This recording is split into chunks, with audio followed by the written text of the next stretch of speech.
On this front, she asked about industrial hemp, legal to grow and cultivate in Colorado, but difficult to grow at a commercial scale because of the difficulty of acquiring seed and the burdens we put on farmers like self-testing, which they have to pay for themselves, and the risk of crop destruction. I don't know where I have to stand to avoid this feedback. Maybe if I go over here, it's better.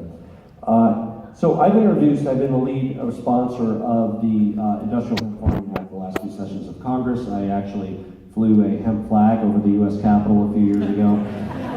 And so that's the good news. We've always had a good bipartisan, support for it, but it had been bottled up by the chair of the Committee of Jurisdiction, the Judiciary Committee, who had been hostile to it for several years.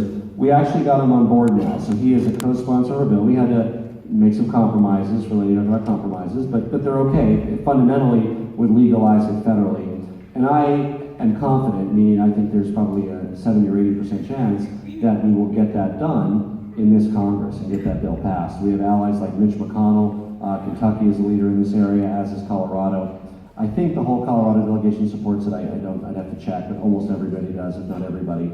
I was able to get an amendment passed in the Farm Bill a few years ago to allow for CSU and other research universities to do research in industrial hemp. And so if we can get it to the floor, it'll pass. But because we've now got the main opponent on board with it, I'm optimistic that I think we can get it done. Which has been fascinating. But we actually are not able to talk about anything that we do when we do in closed session until we come out with what we come out with, and there's been different things we've come out with. So I can't address it other than that. I think it's that the process is being up close and watching it. It's a good process, it's a thoughtful process, it's a bipartisan process, fact-based, objective, and again, to make sure we don't prejudice anybody against the accused, we never announce anything until we do our final findings, which is appropriate. But I certainly enjoy being on it. It's taken up more time than I would have thought in these last 8 months.